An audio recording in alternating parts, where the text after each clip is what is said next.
یا محمد امیدوار کرم، یا محمد امیدوار کرم، حسرت خاک سار تم سے ہے، حسرت خاک سار تم سے ہے، چین تم سے قرار تم سے ہے۔ السلام علیکم۔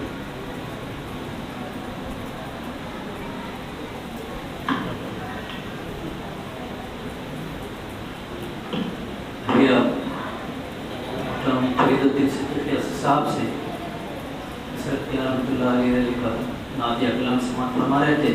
اب میں دعوت خطاب دیتا ہوں علی جناب محترم خلیل احمد خاکی صاحب، استاد جامعہ نظامیہ حیدرآباد دکن، کہ وہ حضرت عزت علیہ رحمۃ و رضوان کی حیات مبارکہ پر تفصیلی روشنی ڈالیں۔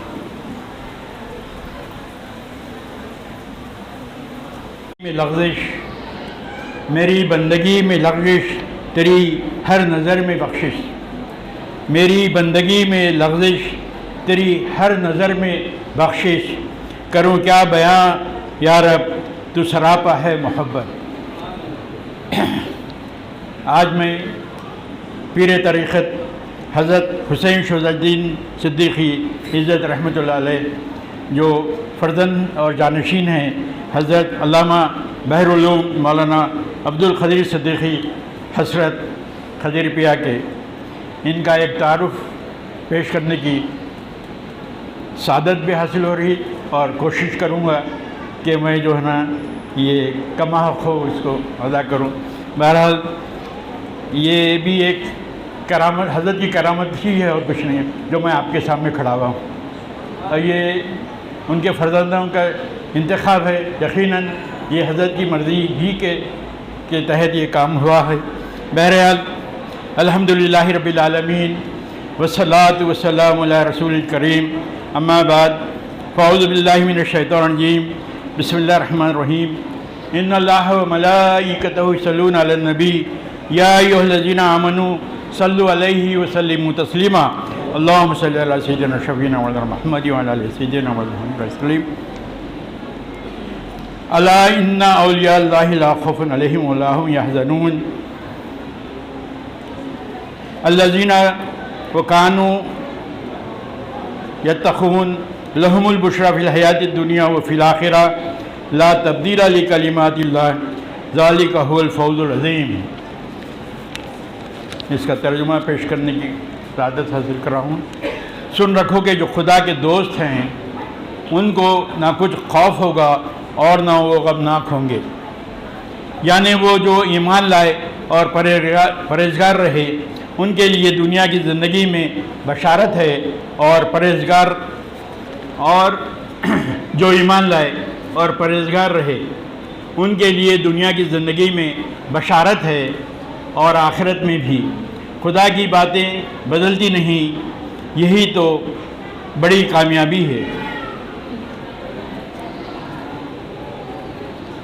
قرآن شریف میں ایک جگہ بیان ہے، والذین جاہدوا فینا لنہدینہم سبلنا، اور جن لوگوں نے ہمارے لیے کوشش کی ہم ان کو ضرور اپنے رستے دکھائیں گے، اور خدا تو نیکوکاروں کے ساتھ ہے۔ صدق اللہ مولانا العظیم۔ حضرات، حضرت حسین شہزاد الدین صدیقی عزت رحمۃ اللہ علیہ شہر حیدرآباد کے ایک بڑے ہی مشہور و معروف مذہبی و علمی گھرانے کے چشم و چراغ تھے۔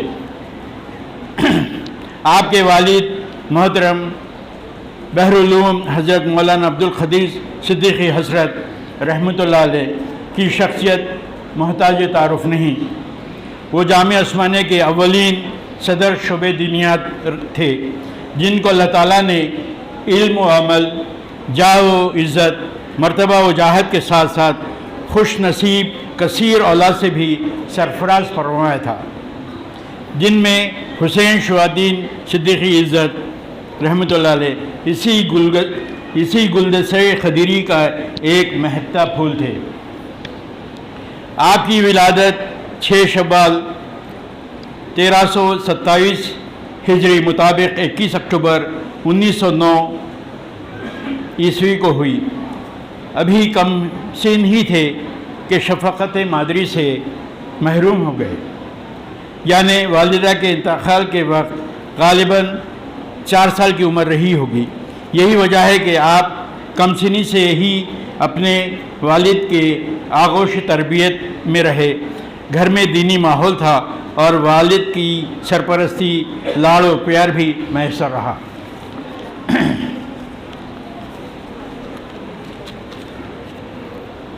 جہاں تک دنیاوی تعلیم کا معاملہ ہے، آپ اس وقت کے شہر حیدرآباد کے مشہور سرکاری اسکول دارالعلوم ہائی اسکول فوقانیہ بولا جاتا تھا، فوقانیہ اسکولس سے 10ویں جماعت کا امتحان کامیاب کیا۔ تعلیم مکمل ہونے کے بعد آگے چل کر آپ نے سرکاری ملازمت اختیار کی، محکمہ مال میں مختلف عہدوں اور مختلف اضلاع میں خدمات انجام دیں۔ زبان دانی کے اس وقت ایک شرط تھی، بائیفرکیشن جب ہوا تھا آندھرا تلنگانہ، اور بعض لوگ کنڑا کے علاقے میں تھے، بعض لوگ مراٹھس میں تھے، بعض تلنگانہ، تو جو بھی علاقے میں جو رہے وہاں کی مقامی زبان پڑھنا ضروری تھا، تو اس لیے وہ بھی آپ لوگوں کو اس وقت کی کیفیت بتانا چاہ رہا ہوں میں۔ زبان دانی کے امتحان کے سلسلے میں کیونکہ مراٹھا علاقہ رائچور وغیرہ میں تھے آپ، کہ مراٹھی کا امتحان درجہ اول میں کامیاب کیا۔ آخر میں ضلع پربھنی میں خدمات ادا کرتے ہوئے وظیفہ حسن خدمت پر سبکدوش ہوئے۔ آپ کے بچپن کا بہت بڑا حصہ اپنے والد کی صحبت، تعلیم و تربیت میں گزرا۔ جب آپ کی عمر 18 سال کی ہوئی تو آپ کو والد بزرگوار نے خلافت سے سرفراز کیا۔ آپ کو یہ بھی شرف حاصل ہے کہ آپ بحرالعلوم کے دروس میں پابندی سے شریک رہتے اور حضرت جو بھی فرماتے جاتے آپ اس کو قلمبند بھی کر لیتے، اور جو کتابیں دروس میں پڑھنے کا موقع ملتا تو آپ کو یہ اعزاز بھی حاصل ہوتا کہ آپ ان کتابوں کو بحرالعلوم کے سامنے پڑھتے۔ اپنے پیر و مرشد کی ہدایت پر اسماء الہیہ، حضور صلی اللہ علیہ وسلم کے اسم گرامی اور سلسلے کے بزرگوں کے ناموں کی زکوٰۃ دیا کرتے تھے۔ اس سلسلے میں مجھ سے میرے خسر یعنی حضرت حسن محی الدین صدیقی اکثر کہا کرتے تھے کہ حسینی پاشا یعنی حضرت حسین شہاب الدین صدیقی کی عرفیں تھی، لاکھ سوا لاکھ کی زکوٰۃ دینے کے بجائے اکثر کروڑوں میں ادا کرتے تھے۔ حضرت صاحب کشف بھی تھے۔ آپ کے کشف کی صحت کی بعض مرتبہ حضرت بحرالعلوم نے بھی خود تصدیق فرمائی ہے۔ آپ کی شخصیت کی نمایاں خصوصیت یہ تھی کہ آپ اکثر فنا فی اللہ رہا کرتے۔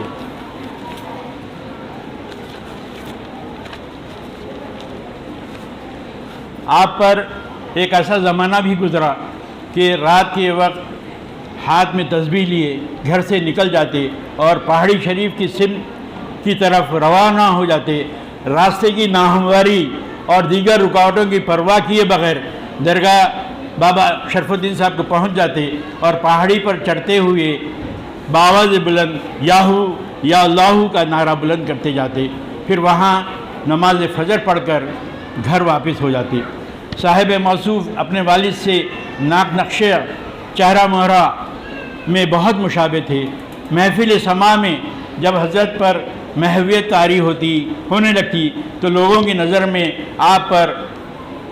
نظریں آپ پر مرکوز ہونے لگتی اس دوران محفل میں حضرت کے ایک بھائی حضرت حسن محی الدین صدیقی رحمۃ اللہ علیہ موجود ہوتے تو برملا اشارہ کر کے کہتے اگر دیکھنا ہو تو دیکھو خضر پیا کو دیکھو بھائی. جو جب بھی حسینی پاشا جب بھی وجود فرماتے ہیں کیفیت میں رہتے ہیں تو اکثر میں بھی سنا ہوں کہ ہمارے خسر صاحب جو نا بولتے کہ دیکھو دیکھنا ہے تو خضر پیا کو دیکھو. یہ اکثر فرماتے آپ.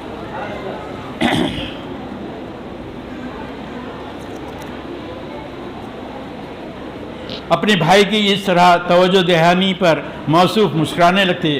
موصوف کا شعری دیوان افکار عزت زیر تباہ سے آراستہ ہو چکا ہے. احساس محسوس ہوتا ہے کہ آپ کے اشعار میں بحر العلوم کی روح جلوہ گر ہے. بعض اشعار تو ایسے ہیں جن پر حضرت کے اشعار ہونے کا دھوکہ ہوتا ہے.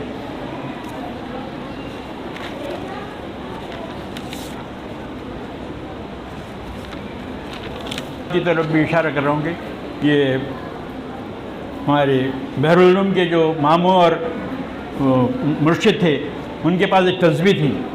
وہ تسبیح جو ہے نا کیا کہ خواجہ میاں سرکار تو حسین شاہ الدین صاحب کو دی.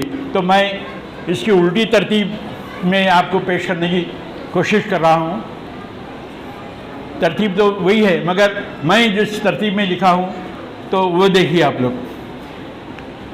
یہاں سے شروع کر رہا ہوں جہاں اب موجودہ جس کے پاس تسبیح ہے وہاں سے شروع کر رہا ہوں. یہ میری کوشش ہے.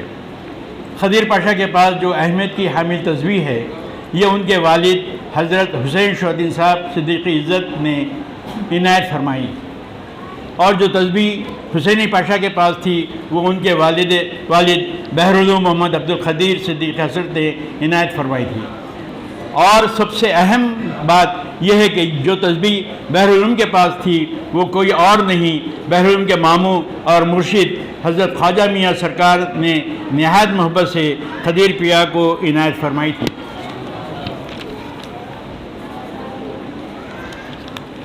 کے بعد میں آپ کو سجادگی یہاں کی سجاد نشیری کا بھی موقع ملا اور قریب 9 سال تک آپ نے مختلف یہ بحسن خوبی جو خدمت انجام دی ہیں. اس پر بھی میں تھوڑا سا سیر حاصل گفتگو کرنا چاہتا ہوں. حضرت محمد پاشا جو آپ کے بڑے بھائی تھے کہ وصال کے بعد حضرت حسین شاہ الدین صدیقی عزت حضرت بحر العلوم کے جانشین ہوئے. آپ کی جانشینی کا دور تقریباً 9 سال پر محیط ہے.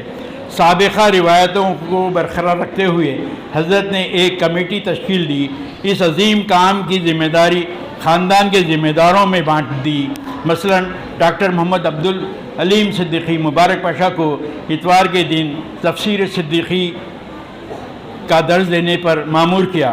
گنبد کا تعمیری کام جو پہلے سے جاری تھا بغیر کسی ریکارڈ کے یہ کام بھی آئندہ جاری رہے اس کے لیے آپ کا نظر انتخاب حضرت محسن پاشا رحمۃ اللہ علیہ کے ذمہ دیا گیا. خود بھی اتوار کے روز درس تفسیر سے پہلے اپنے والد ماجد بحر العلوم کی تصانیف کو ایک کے بعد دیگر درس کا سلسلہ شروع کیا اور حضرت بحر العلوم کی بہت سی کتابیں مثلا حکمت اسلامی، فصوص الحکم، ارشادات صدیقی وغیرہ کا درس دیا کرتے رہے. عموماً اس درس میں جناب اعظم الدین صدیقی اس میں مجھ سے کہا گیا کہ آپ کی کیا تعلق ہے وہ بھی بتائیے. وہ کہ اعظم الدین صدیقی کا بزرگ تھے، کتابوں کو پڑھا کرتے اور ساتھ ساتھ حضرت حسینی پاشا اس کی تشریح فرماتے جاتے. ان دروس میں مریدوں کے علاوہ خاندان کے بہت سے افراد جن میں قابل ذکر وقار الدین صدیقی، اعظم الدین صدیقی، کریم پاشا، مصطفیٰ پاشا، جمیل پاشا، مسیح میاں، خالد میاں اور اس میں خضر پاشا کو بھی جوڑ دیتا ہوں، شاید انہوں بھی رہے ہوں گے. مجھے تو استفادہ کرتے ہوئے اور مریدین میں خاص نامے بھی ہیں وہ بھی آپ کے گوشگرا کرنا چاہوں گا. جاوید بھائی، خورشید بھائی، مقتدر جاوید وغیرہ استفادہ کرتے ہوئے حضرت بحر العلوم کے علم سے مالا مال ہو جاتے. یہ بات بھی قابل ذکر ہے کہ آپ ہر جمعہ مکہ مسجد میں ادا فرماتے اور کوشش کرتے کہ خطبے جمعہ سے پہلے پہنچ جائیں، اور ٹھیک امام جو نماز پڑھاتے وقت جو امام جو کھڑے رہتا اس کے ٹھیک پیچھے آپ کو جگہ ملتی، وہاں آزو بازو میں اور لوگ بھی رہتے، مگر کوشش آپ کی یہ رہی، بلکہ اکثر آپ جو ہے نا ٹھیک امام کے پیچھے ہی جو ہے نا ٹھہر کے نمازیں ادا کرتے رہے۔ حضرت کے کرامات پہ جو ہے نا میں روشنی ڈال رہا ہوں۔ حضرت حسین شہزادین صدیقی عزت کے پاس اکثر اثرات بھرے عورت و مرد اور مختلف امراض کے لوگ رجوع ہوتے اور آپ سے شفایاب ہوتے۔ چند واقعات ہیں جو قابل ذکر ہیں، یہاں مختصر وقت میں بیان کرنا ضروری سمجھتا ہوں۔ ویسے بے شمار واقعات ہیں۔ ایک محترمہ 7 سال سے اثرات میں مبتلا تھی، اس کے ہاتھ پر 7 سانپ کے نشانات تھے۔ جب حضرت سے رجوع ہوئی تو آپ قرآنی آیات پڑھ کر دم کر رہے تھے، تو وہ محترمہ چیخ رہی تھی، چلا رہی تھی۔ اس پر کا وارث شیطان کہہ رہا تھا، میں 7 سال سے اس پر وارد ہوں، میں ہرگز نہیں جاتا، آپ جو کرنا ہے کر لو۔ اس پر حضرت کو جلال آ گیا۔ 7 سال کا 7 دن میں نہیں بلکہ 7 منٹ میں پھر ارشاد فرمایا کہ چلا جا۔ اس کے اثر سے محترمہ پہلے بے ہوش ہو گئی، آہستہ آہستہ اس کو ہوش آیا اور تھوڑی دیر بعد اپنے ساتھ آنے والے لوگوں کے ساتھ واپس گھر چلے گئے۔ دوران ملازمت رائچور کا بھی ایک واقعہ گزار کرنا چاہتا ہوں۔ حضرت وہاں کے قیام کے دوران ہفتے واری حلقہ ذکر کا اہتمام فرمایا کرتے، جس میں مرد و خواتین بھی حاضر رہا کرتے علیحدہ اہتمام کے ساتھ۔ آپ کی پہلی مریدنی جس کا نام آمینہ بھی تھا، وہاں کے مقامی لوگ بلکہ گھر والے بھی یہی کہتے تھے کہ کسی کے مرید ہونا ہو تو کسی بڑے عمر رسیدہ اور بڑی داڑھی والوں کے ہونا چاہیے۔ وہاں کے لوگ بھی یہی کہتے میرے یہ نوجوان ہیں اور داڑھی بھی چھوٹی ہے، ملازمت کے دوران جو نا آپ کی داڑھی چھوٹی ہی تھی۔ اس پر وہ کہتی میرے مرشد سب سے بڑے، سب سے اچھے۔ یہ اس کا جذبہ تھا، اس کا جو نا ایمان تھا سمجھے۔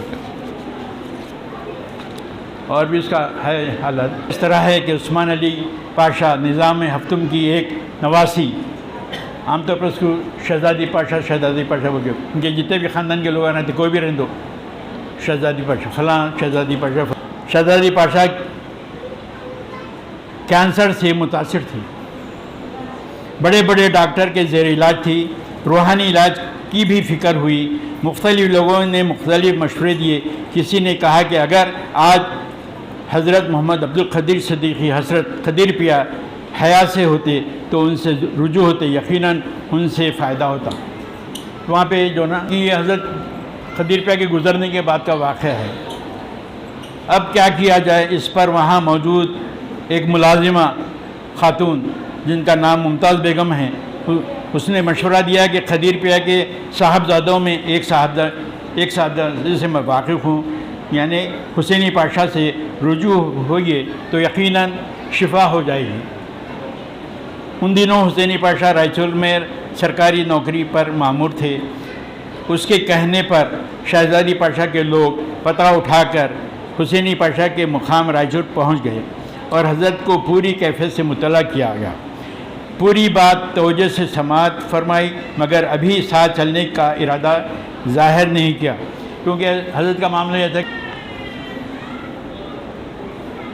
ارادہ ظاہر کیا، کیا وہ لوگ تو مگر چلنے کا ارادہ ظاہر نہیں کیا۔ وہ لوگ واپس چلے گئے۔ کچھ عرصے بعد پھر وہ لوگ آئے اور شہزادی پاشا کے کینسر سے مزید طبیعت بگڑنے کی اطلاع دی۔ حضرت اللہ سے رجوع ہوئے، مگر ابھی بھی ان کو اجازت نہیں ملی تو آپ نے معذرت کر لی۔ تیسری دفعہ شہزادی پاشا نے اپنے لوگوں سے کہا کہ اگر اس دفعہ بھی آنے سے معذرت کریں تو انہیں کسی صورت سے لے کر آنا، خالی ہاتھ ہرگز نہیں آنا، بلکہ اٹھا کر بھی لانا پڑے تو ضرور لے کر آنا۔ علی پاشا اس دفعہ خوش قسمت رہی کہ حضرت کو اللہ تعالیٰ سے اجازت مل چکی تھی، آپ ان لوگوں کے ساتھ حیدرآباد آ گئے۔ اب دیکھیے اس کے بعد کا معاملہ کہ گھر پہنچے تو شہزادی پاشا بہت ہی نحیف آواز میں حضرت سے مخاطب ہو کر کہنے لگی کہ حضرت مجھے کینسر ہو گیا ہے۔ اس پر حضرت نے ان سے مخاطب ہو کر فرمایا کینسر ہے نا، کینسل جو علاج ہو رہا ہے، کینسر کا علاج کینسل ختم، کینسل کرتے، کہیں جانا تھا میرا پروگرام ختم کر دیا تو میں اپنا پروگرام کینسل کر دیا، ختم کر، اب ارادہ نہیں ہے میرے کو جانے کا، تو کینسر ہو گیا تھا تو کینسل فرما دیا آپ۔ اور جہاں تک مجھے معلوم ہے، میری معلومات ہیں کہ وہ خاتون 10 سال اور مزید زندہ رہی، وہ خاتون 10 سال اور زندہ رہی۔ اور آگے دیکھیے آپ،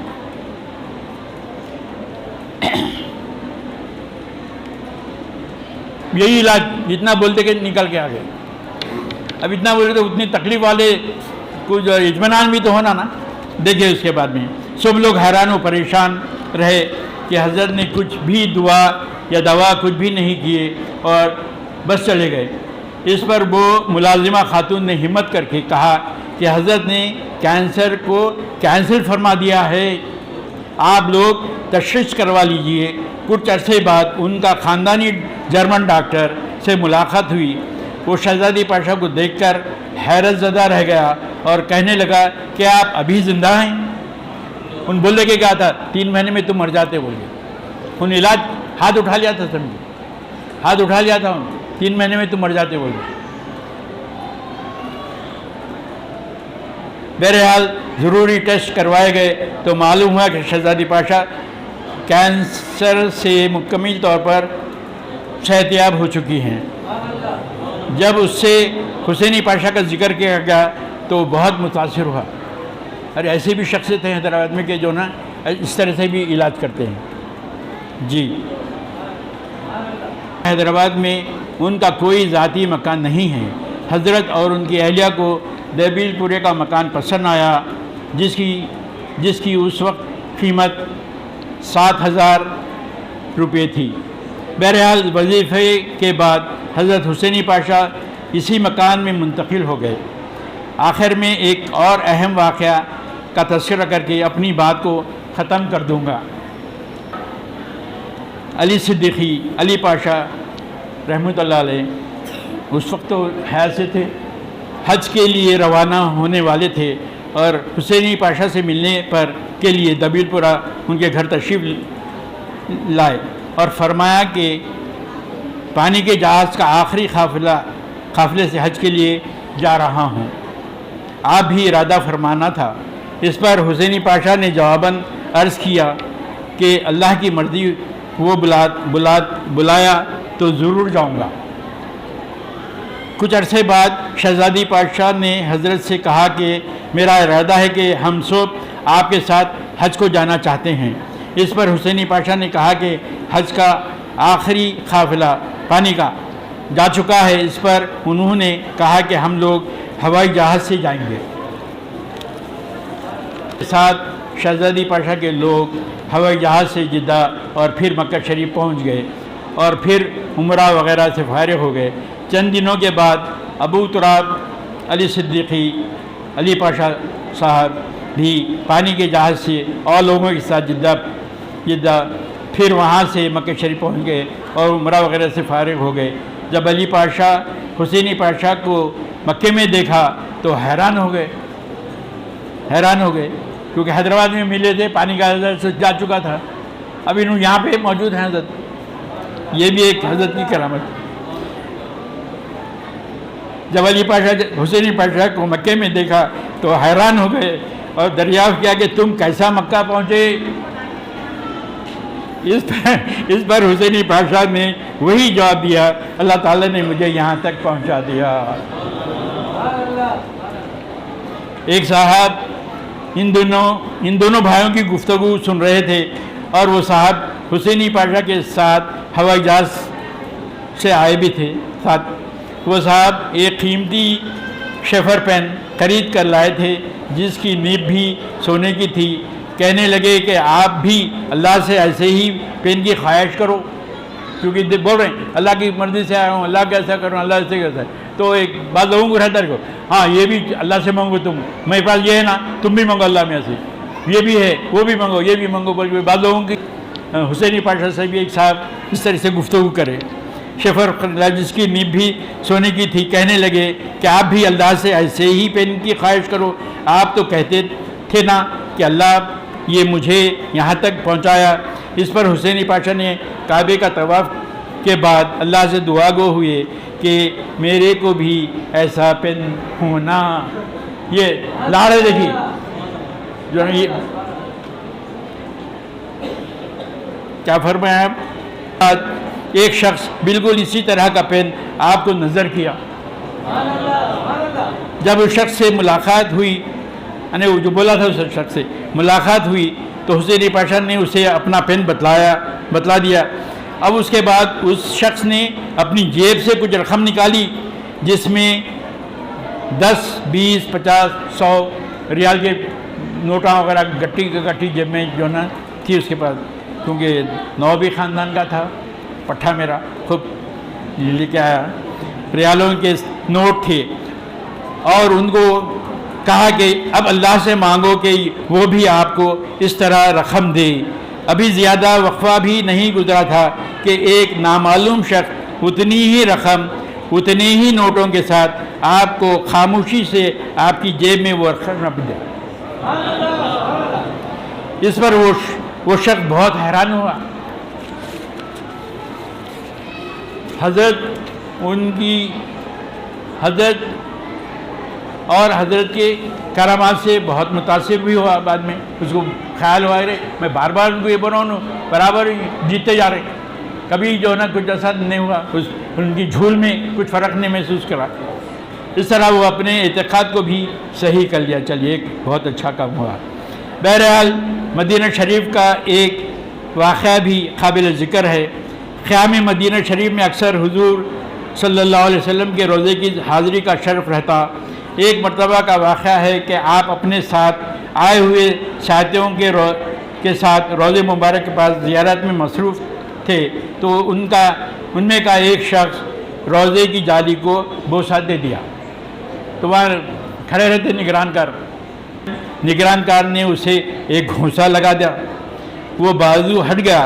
یہ منظر حسینی پاشا دیکھ رہے تھے اور دل ہی دل میں سرکار سے عرض کر رہے تھے کہ مجھے تو آپ کے دیدار کا شرف حاصل ہے مگر دوسرے لوگ ایسے اہل نہیں. بہرحال ہوا کچھ ایسا کہ وہ نگران کار اپنی کسی ضرورت سے اپنے مقام سے کچھ لمحوں کے لیے ہٹنا چاہتا تھا. اس کی نظر حسینی پاشا پر پڑی اور ان سے خواہش کی کہ وہ تھوڑی دیر اس کی ڈیوٹی ادا کریں. ڈیوٹی ادا کرے. وہ چلا گیا. حسینی پاشا روزے کی جالی سے لپٹ گئے اور لوگوں سے بھی فرمایا کہ روزے کی جالی کا بوسہ لیتے رہو، بار بار ایسا موقع نہیں ملتا.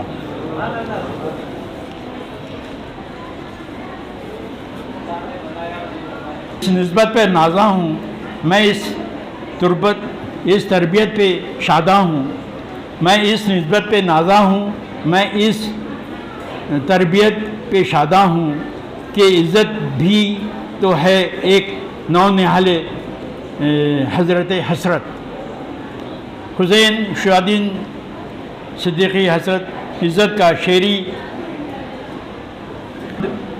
و نعت و منقبت، غزل اور ٹھمری، ربائی وغیرہ سب طرح کی اصناف میں آزمائی فرمائی. آپ کا فارسی کلام مختصر ضرور ہے لیکن خوب ہے. آپ کی بعض تخلیقات شعری محفل سماع کی جان ہیں اور اندرونی کیفیتوں کے عینہ دار ہیں اور ساتھ ہی ساتھ انفرادیت کے حامل بھی ہے. بے ساختگی، سلاست اور روانی آپ کے کلام میں جا بجا ملیں گی. آپ فکر کی گہرائیوں میں غوطہ زن ہو کر نہایت آسانی سے شعری معنویت کے ایسے موتی رول لیتے ہیں جن کی تلاش کونا مشورہ کے لیے بھی بذات خود ایک کار دشوار ہے۔ حضرت کے انداز فکر میں ہمہ گیری اور ہمہ جہتی دونوں موجود ہیں۔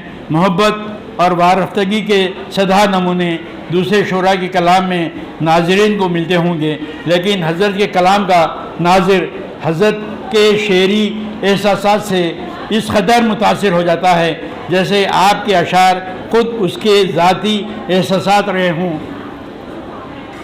حضرت کے اشعار میں جو فیض حضرت کو حضرت کے والد ماجد سیدی عبدالقدیر حسرت رحمۃ اللہ سے ورثے میں ملا ہے، اور حضرت رحمۃ اللہ علیہ کی صحبت بابرکت نے اس پر جو جلا دی ہے، دونوں ہی اپنی پوری شدت کے ساتھ موجود ہیں کہ کوئی بھی ان کا انکار نہیں کر سکتا۔ اور یہاں تک حضرت کے کلام میں والد ماجد کے کلام کی جھلک اس حد تک پائی جاتی ہے کہ بعض جگہ ایسا محسوس ہوتا ہے گویا یہ حضرت کا ہی شعر ہو۔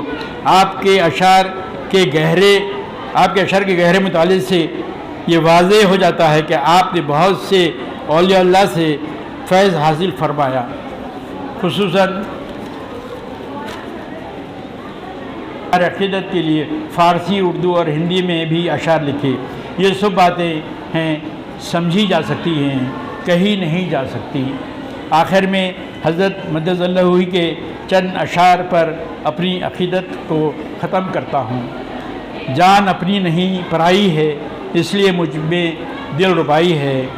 عجب حال عزت کا ہم دیکھتے ہیں، عجب حال عزت کا ہم دیکھتے ہیں، محبت میں پھرتا ہے وہ مارا مارا۔ بیگانہ سب سے کر دیا تیرے خیال نے، عزت کے ہر خیال میں ایک دلربا تو ہے۔ ہوش و خرد نے کھیل بگاڑا میرا تمام، شہرک سے وہ قریب تھا وہم و گما سے دور۔ نظر سے ہوئے منزل اور یہ دل کی تمنا ہے، تیرے عزت کی اے مولا مدینے میں خزائے۔ یہ بھی حضرت کی خواہش تھی۔ فدائے روضہ انور ہے تیرا عزت کمتر، تیرے قربان ہیں شمس و قمر یا غوث سمدانی۔ ہر ایک بزرگ کے بارے میں جو نے اپنے میری عزت تیرے قدموں میں پڑی ہے آقا، ہوں تیرا بندہ بیدام محمد صدیق۔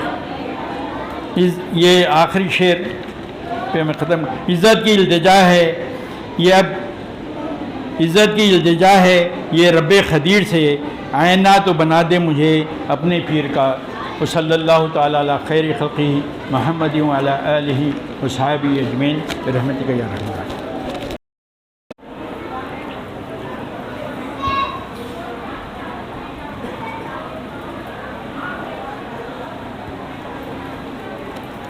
السلام علیکم ورحمۃ اللہ وبرکاتہ۔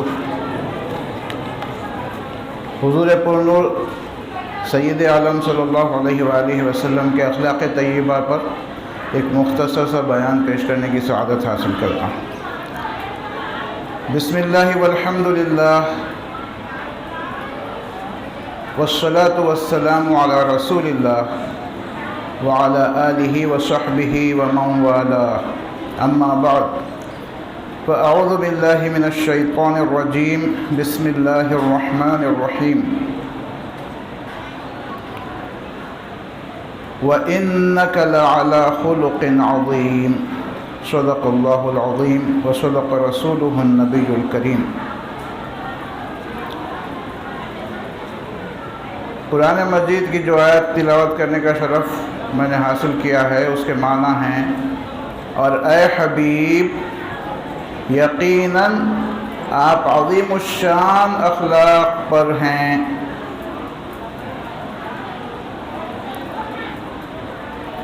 ایک اور آیت میں اللہ تعالیٰ فرماتا ہے: لَقَدْ كَانَ لَكُمْ فِي رَسُولِ اللَّهِ أُسْوَةٌ حَسَنَةٌ لِمَنْ كَانَ يَرْجُو اللَّهَ وَالْيَوْمَ الْآخِرَ وَذَكَرَ اللَّهَ كَثِيرًا۔ آگے کچھ بحث کرنے سے پہلے ہم یہ دیکھتے ہیں کہ ایمانیات اور اسلام کا مرکز کون سی ذات اقدس ہے؟ اس سوال کا جواب دینے میں عجلت نہ کریں، تھوڑا سا غور و خوض کر لیں۔ جنتیوں کو یقیناً دیدار الہی ہوگا، اور سب سے بڑی نعمت ان کی وہ ہے، اور اس پر علماء امت کا اجماع ہے، کسی کو اس پر شک و اعتراض شبہ کچھ نہیں۔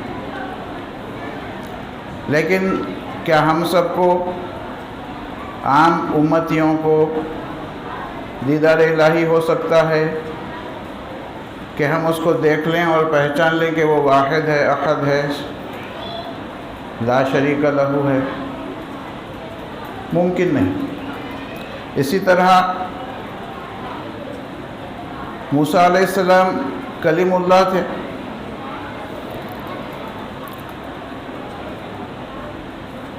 ان سے اللہ تعالیٰ مخاطب ہو کر فرمایا انی انا اللہ رب العالمین، بے شک میں اللہ ہوں، معبود برحق ہوں، عالموں کا پروردگار۔ اور ایک اور مقام پر فرمایا اننی انا اللہ لا الہ الا انا فاعبدنی واقم الصلاۃ لذکری، کہ بے شک میں ہی اللہ ہوں، کوئی میرا شریک نہیں، میری عبادت کرو اور میرے ذکر کے لیے، میری یاد کے لیے نماز قائم کرو۔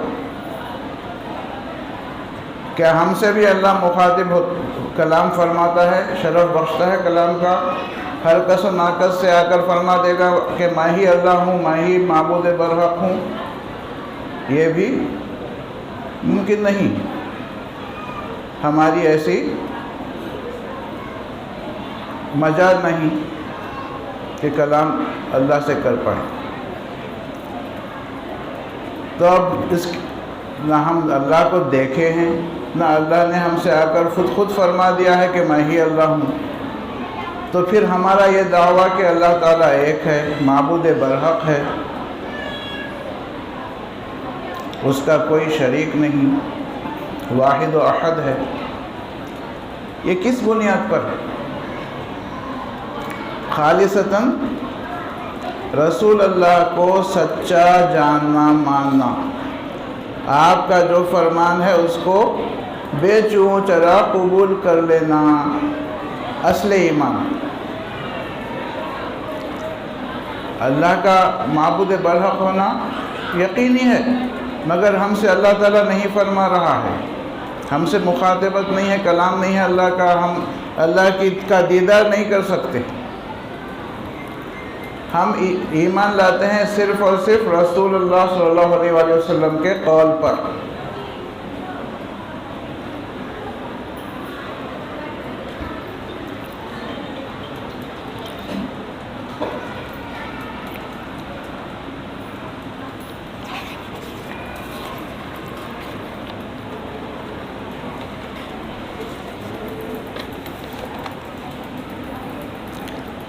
اب کوئی ایک مفروضہ لے لیتے ہیں کہ کسی غیر مسلم کو، غیر مومن کو اللہ تعالیٰ کا دیدار ہو گیا، یا اللہ تعالیٰ کی واضح نشانیاں اس کو حاصل ہو گئی ہیں، دکھ گئی ہیں، اس کے پاس آ گئی ہیں، اس کی بنیاد پر وہ ایمان لا لے، تو کیا ایسا ایمان اس کو فائدہ پہنچائے گا؟ اس کا جواب قرآن مجید میں ہی تلاشتے ہیں۔ فرماتا ہے هل ينظرون إلا أن تأتيهم الملائكة أو يأتي ربك أو يأتي بعض آيات ربك يوم يأتي بعض آيات ربك لا ينفع نفسا إيمانها لم تكن آمنت من قبل أو كسبت في إيمانها خيرا قل انتظروا انا منتظرون۔ آخر یہ کفار، یہ مشرکین کس چیز کا انتظار کر رہے ہیں؟ ایمان لانے میں پس و پیش کیوں کر رہے ہیں؟ ان کو کسی چیز کا انتظار نہیں مگر یہ کہ نشانی کے طور پر ان کے پاس فرشتے آ جائیں، یا خود تمہارا رب آ جائے، یا پھر تمہارے رب کی کوئی نشانی آ جائے۔ مگر یاد رکھو جس دن تمہارے رب کی بعض نشانیاں آ جائیں گی، کسی شخص کو اس کا ایمان نفع بخش نہ ہوگا، کام نہ آئے گا، جو اس سے پیشتر ایمان نہیں لایا تھا یا اس نے حالت ایمان میں کچھ نیکی نہ کما لی تھی۔ یہ قرآن مجید فرما، تم کہہ دو تم بھی انتظار کرو، ہم بھی منتظر ہیں۔ اس آیت سے یہ واضح ہو جاتا ہے کہ خدا کو یا خدا کی نشانیوں کو، واضح نشانیوں کو دیکھ کر ایمان لانا منفعت بخش نہیں ہے، کام کا نہیں ہے۔ اصل ایمان کیا ہے؟ ایمان بالغیب، ذالک الکتاب لا ریب فیہ ھدی للمتقین الذین یؤمنون بالغیب۔ یہ قرآن، اس میں کوئی شک و شبہ نہیں، اور یہ ہدایت کا سرچشمہ ہے۔ کس کے لیے؟ ھدی للمتقین، متقین تقوی اختیار کرنے والوں کے لیے۔ وہ کون ہیں؟ الذین یؤمنون بالغیب، جو کہ غیب پر ایمان لاتے ہیں۔ تو غیب پر ایمان لانا کیا ہے؟ حضور صلی اللہ علیہ وآلہ وسلم کو سچا، صادق، امین، اندیکھے خدا کا، ہم نہیں دیکھے خدا کو، اندیکھے خدا کا بھیجا ہوا سچا رسول ماننا، یہ ایمان بالغیب ہے، اور یہی اصل ایمان ہے، اور یہی ایمان نفع بخش ہے۔ اس سے ہٹ کے واضح دلائل کے بعد اگر کوئی ایمان لائے تو وہ اس کو فائدہ نہیں پہنچائے۔ جب اس مختصر سی بحث سے معلوم کیا ہوا کہ ایمانیات جس ذات مقدسہ میں مضمر و مرتکز ہیں وہ حضور اکرم صلی اللہ علیہ وآلہ وسلم کی ذات ہے۔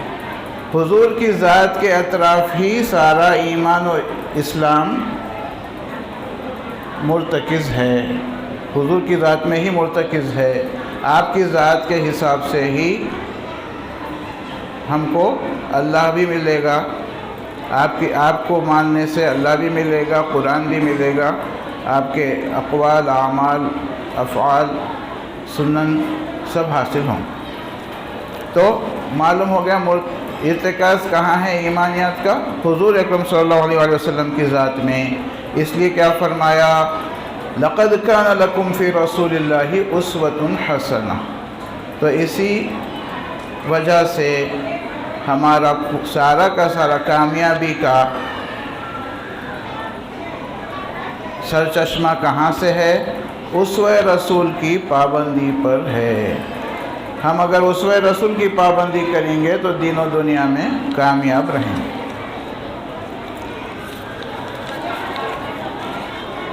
ہم جب رسول اللہ کی اطاعت کرتے ہیں تو اللہ تعالیٰ فرماتا ہے کہ یہ اللہ کی اطاعت ہے، من یطیع الرسول فقد اطاع اللہ۔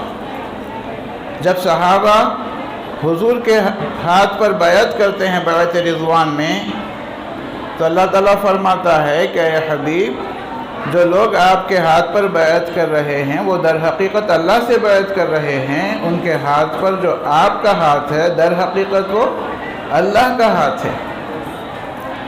تو ارتکاز صراحتاً مکمل طور پر حضور اکرم صلی اللہ علیہ وآلہ وسلم کی ذات میں مضمر ہے۔ تو اب تأسی رسول صلی اللہ علیہ وسلم، ہم آپ کے اخلاق طیبہ کی اتباع کرنا، یہ ہم پر واجب ہے اور ہماری کامیابی کی اصل وجہ ہے۔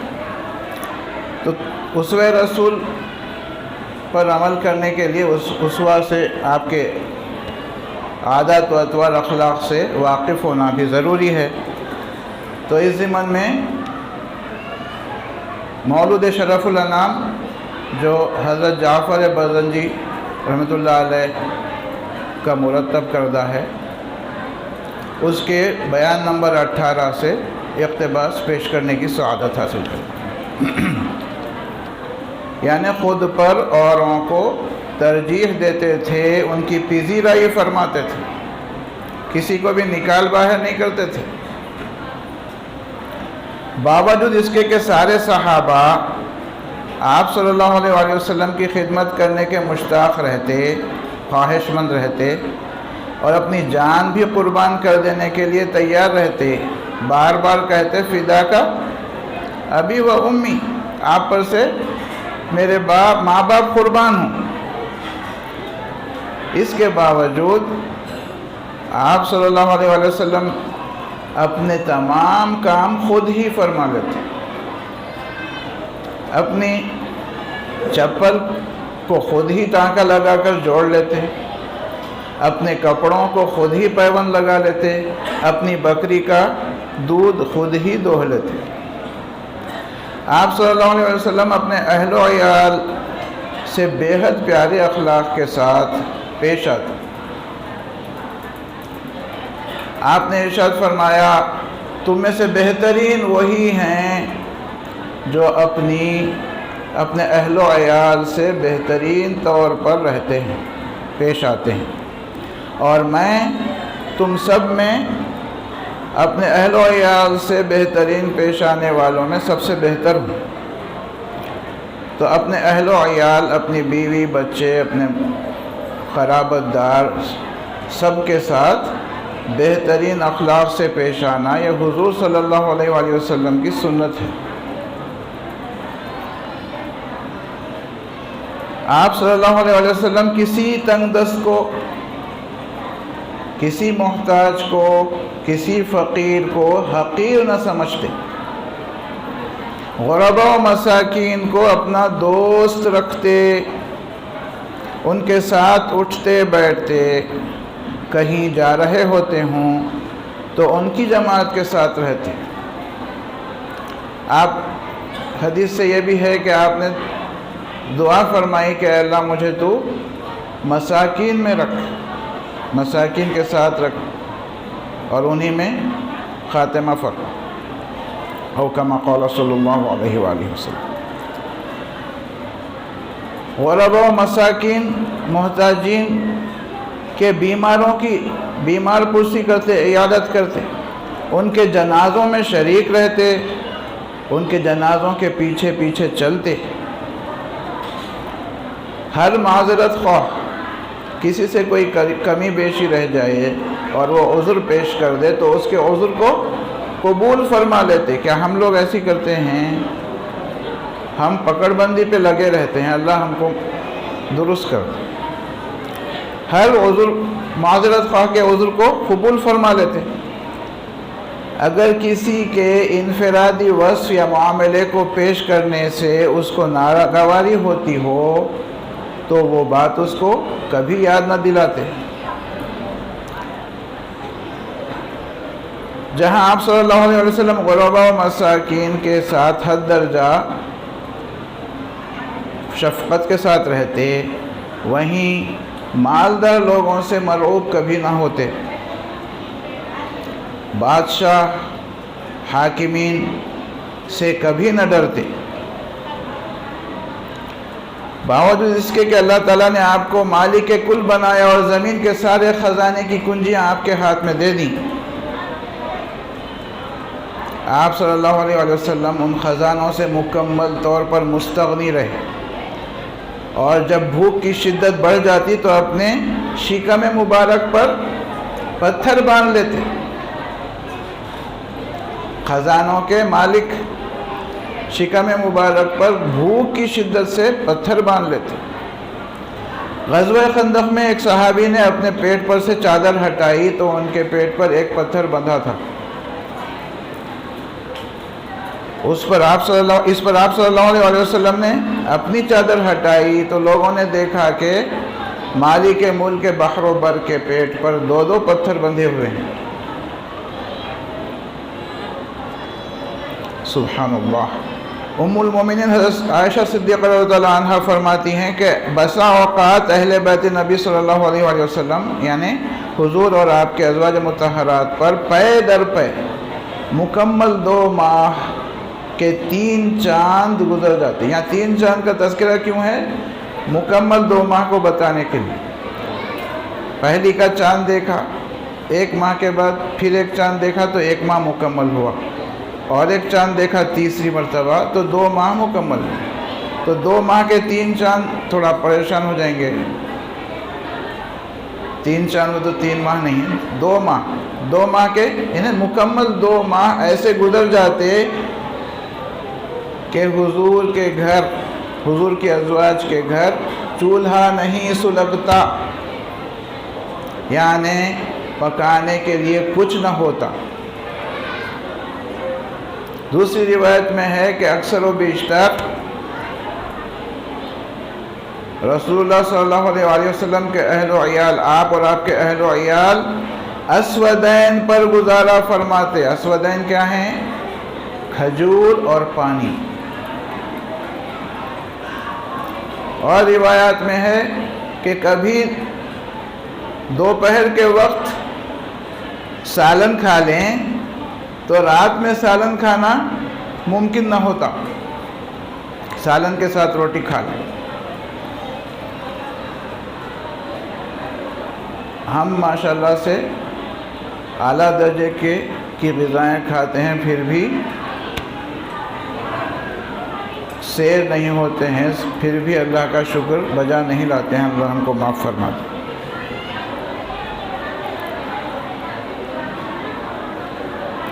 یہ سب اتنی تنگ دستی کے باوجود جب پہاڑ آپ کے پاس آ کر گزارش کرتے ہیں کہ آپ ہم کو حکم دیں، اجازت مرحمت فرمائیں تو ہم آپ کے لیے سونے کے ہو جائیں، تو آپ صلی اللہ علیہ وآلہ وسلم انکار فرما دیتے۔ بالکل غنی، ان تمام مال و اسباب سے بالکل مستغنی۔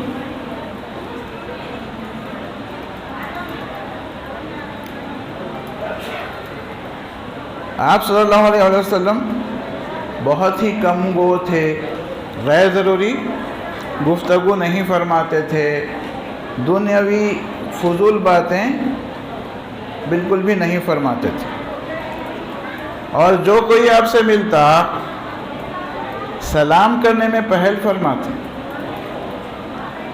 اللہ ہم کو معاف کر دے، ہم دیکھتے ہیں سامنے سے فلاں شخص آ رہا، میرے کو سلام کرنے والا ہے یا نہیں ہے، دے دیتے، انتظار میں رہتے، میں بڑا ہوں انہیں چھوٹا ہے انہیں کرنا۔ صحابہ فرماتے ہیں کہ ہم کوشش کرتے کہ سلام کرنے میں پہل کر لیں، لیکن ہمیشہ حضور صلی اللہ علیہ وسلم ہی سلام کرنے میں سبقت لے جاتے۔ یہ آقا اور غلاموں کی بات ہے، ہم تو سب برابر ہیں آپس میں۔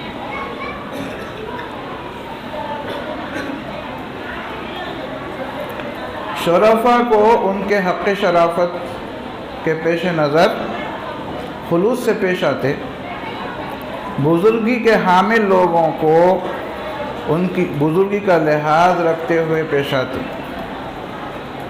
آپ صلی اللہ علیہ وآلہ وسلم مزاح بھی فرماتے،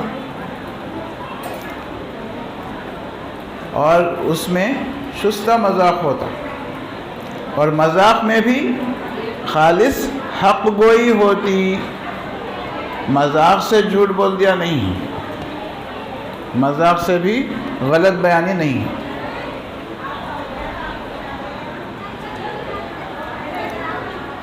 حضور صلی اللہ علیہ وآلہ وسلم کے اوصاف کما حقہ بیان کرنا مخلوق کے بس میں نہیں، ممکن ہی نہیں، محال ہے۔